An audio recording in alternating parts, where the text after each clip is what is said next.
صہیونی حکومت نے ایک بار پھر غزہ کی پٹی کو اپنے بھیانک اور وحشیانہ حملوں کا نشانہ بنایا ہے، جس کے دوران 26 افراد شہید اور متعدد زخمی ہو گئے ہیں۔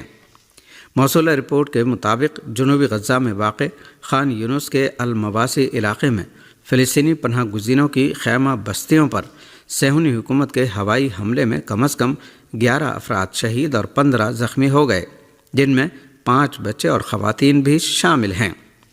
المنار چینل نے آج المواسی علاقے میں صہیونی حکومت کے تازہ ترین ہولناک قتل عام کے دوران غزہ پولیس کے سربراہ محمود صلاح اور ان کے نائب حسام مصطفیٰ شہوان کی شہادت کی خبر دی ہے، جبکہ فلسطینی قیدیوں سے متعلق دفتر نے ایک بیان میں کہا ہے کہ 7 اکتوبر 2023 سے غزہ پر صہیونی جارحیت کے آغاز سے لے کر اب تک دریائے اردن کے مغربی کنارے میں 14,000 سے زیادہ فلسطینیوں کو گرفتار کیا گیا ہے، جس سے ظاہر ہوتا ہے کہ نام نہاد فلسطینی انتظامیہ فلسطینیوں کو کچلنے میں صہیونی حکومت کی بھرپور مدد کر رہی ہے۔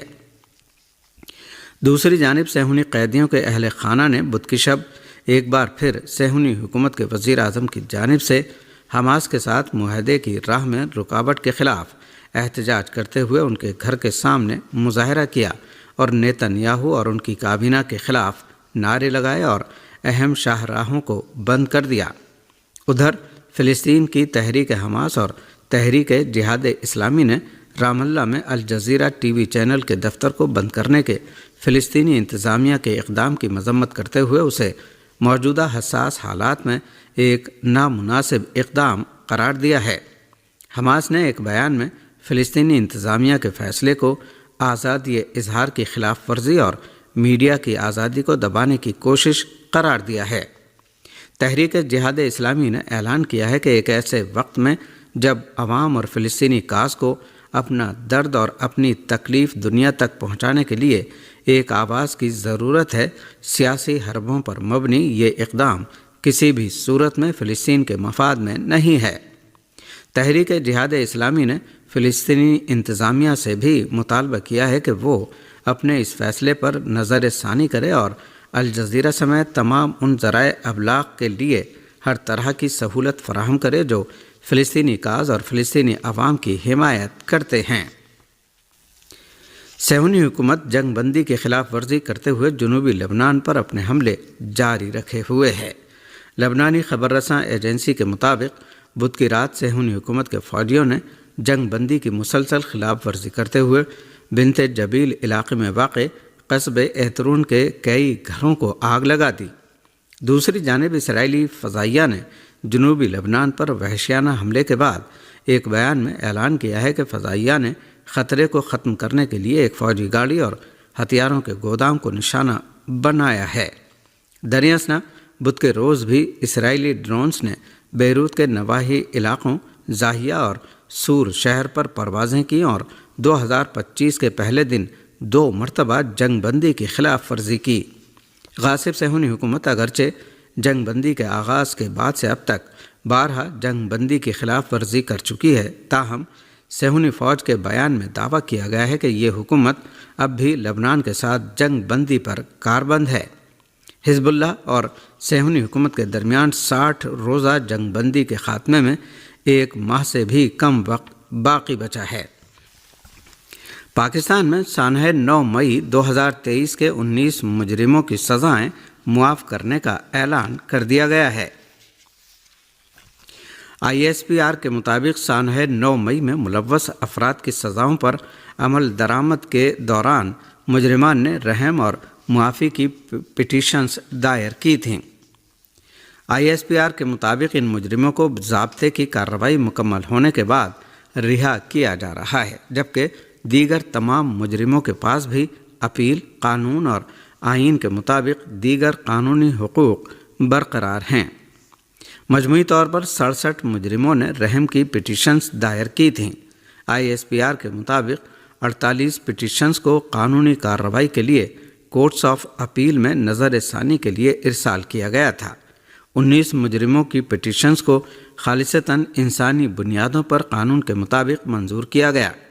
ISPR کے مطابق اپریل سن 2024 میں انسانی ہمدردی کی بنیاد پر 20 مجرموں کی رہائی کا حکم صادر کیا گیا تھا۔ پاکستان میں کامیاب مذاکرات، امن معاہدے پر دستخط اور حکومت کی یقین دہانی کے بعد دھرنے ختم ہو گئے ہیں۔ پاکستان کے صوبہ خیبر پختونخوا کے علاقے کرم کی صورتحال پر معاہدہ طے ہونے کے بعد مجلس وحدت مسلمین MWM کی جانب سے ملک بھر میں جاری دھرنے ختم کرنے کا اعلان ہو گیا ہے، جس کے بعد اسلام آباد، لاہور، ملتان، کوئٹہ، گلگت بلتستان اور کراچی کے مختلف مقامات پر جاری دھرنے بھی ختم کر دیے گئے ہیں اور سڑکیں ٹریفک کے لیے کھول دی گئی ہیں، لیکن کرم کی مین شاہراہ تاحال بند ہے۔ اسلام آباد میں پریس کانفرنس کرتے ہوئے مجلس وحدت المسلمین کے سربراہ علامہ راجہ ناصر عباس نے خیبر پختونخوا کے علاقے کرم میں دونوں فریقین کے درمیان ہونے والے معاہدے پر عمل درآمد پر زور دیتے ہوئے ملک بھر میں جاری دھرنے ختم کرنے کا اعلان کیا۔ علامہ راجہ ناصر عباس نے کہا کہ کرم کا علاقہ غزہ کا منظر پیش کر رہا تھا، پھر ان مظلوموں کی آواز بننے کا فیصلہ کیا گیا، اس لیے احتجاج کا سلسلہ شروع کیا گیا اور کراچی سے لے کر گلگت بلتستان تک دھرنے دیے گئے۔ ان کا کہنا تھا کہ پورے پاکستان میں دھرنے ہوئے، خواتین، بچوں اور بوڑھوں نے بھی احتجاج کیا، لیکن کراچی میں امن پسند لوگوں پر گولیاں فاشسٹ وزیر اعلیٰ اور وزیر داخلہ نے چلوائیں۔ علامہ راجہ ناصر عباس نے پریس کانفرنس کے دوران کہا کہ آج تمام دھرنے ختم کرنے کا اعلان کرتا ہوں۔ ہفتے کو 70 سے 80 گاڑیاں راشن اور ادویات لے کر کرم جائیں گی۔ ان کا کہنا تھا کہ ضلع کرم میں لوگ دھرنے پر پہلا قافلہ پہنچنے تک بیٹھے رہیں گے۔ ہندوستان کے زیر انتظام کشمیر کے وزیر اعلیٰ عمر عبداللہ نے کہا ہے کہ ہمیں امید ہے کہ جموں کشمیر میں ریاست کا درجہ بہت جلد بحال کیا جائے گا۔ ہندوستانی نیوز ایجنسی UNI کی رپورٹ کے مطابق وزیر اعلیٰ عمر عبداللہ کا کہنا تھا کہ جموں کشمیر کا ریاستی درجہ بحال کرنے کے لیے مرکزی حکومت کے پاس 1 سال کا وقت کافی ہے۔ انہوں نے ان خیالات کا اظہار جمعرات کو وزیر اعلیٰ کا عہدہ سنبھالنے کے بعد اپنی پہلی پریس کانفرنس سے خطاب کے دوران کیا۔ عمر عبداللہ نے کہا کہ سپریم کورٹ نے دفعہ 370 کے بارے میں اپنا فیصلہ سناتے ہوئے حکومت ہند کو ریاست کا درجہ جلد بحال کرنے کی ہدایت دی تھی۔ عمر عبداللہ نے کہا کہ اکتوبر 2024 میں ہونے والے اسمبلی انتخابات میں لوگوں نے بڑے پیمانے پر حصہ لیا، جس کی حکومت ہند کی طرف سے کافی پذیرائی ہوئی، لہٰذا اس کے بدلے میں جموں کشمیر کے لوگوں کو بھی امید ہے کہ انہیں انتخابات میں زیادہ سے زیادہ حصہ لینے کا صلہ ملے گا۔ انہوں نے کہا کہ نیشنل کانفرنس حکومت نے الیکشن سے پہلے لوگوں سے جو وعدے کیے ہیں، ہم ان کو پورا کرنے کے لیے پرعزم ہیں۔ امریکہ کے شہر لاس ویگاس میں ٹرمپ ہوٹل کے سامنے ٹیسلا سائبر ٹرک میں ہونے والے دھماکے میں 1 شخص ہلاک اور 8 زخمی ہو گئے ہیں۔ میڈیا رپورٹ کے مطابق ریاست نیواڈا میں لاس ویگاس پولیس اور فائر بریگیڈ کے حکام نے کہا ہے کہ دھماکے کی وجہ سے ٹیسلا سائبر ٹرک کا ڈرائیور بھی ہلاک ہو گیا ہے۔ امریکی حکام کے مطابق دھماکے کی وجہ تاحال معلوم نہیں ہو سکی ہے، تاہم واقعے کی تحقیقات ممکنہ دہشت گردانہ کارروائی کے طور پر کی جا رہی ہے۔ ادھر امریکی شہر نیو یارک کے علاقے کوئنس میں ایک نائٹ کلب کے باہر فائرنگ کے نتیجے میں 11 افراد زخمی ہو گئے ہیں۔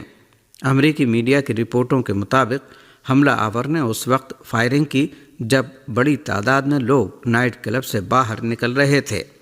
دوسری جانب امریکی فیڈرل پولیس FBI نے کہا ہے کہ امریکی ریاست نیو اورلینس میں ہجوم پر گاڑی چڑھانے کے واقعے میں مرنے والوں کی تعداد 15 ہو گئی ہے، جبکہ 35 افراد اس واقعے میں زخمی بھی ہوئے ہیں۔ نئے سال کے موقع پر امریکہ کی ریاست نیو اورلینس میں ایک شخص گاڑی لے کر ایک ہجوم پر چڑھ دوڑا اور اس نے پولیس اہلکاروں پر بھی گولی چلائی۔ پولیس نے حملہ آور کی شناخت شمس الدین جبار کے نام سے کی ہے اور دعویٰ کیا ہے کہ یہ ایک دہشت گردانہ کارروائی ہے۔ پولیس نے حملہ آور کو ہلاک کر دیا۔ اور اسی کے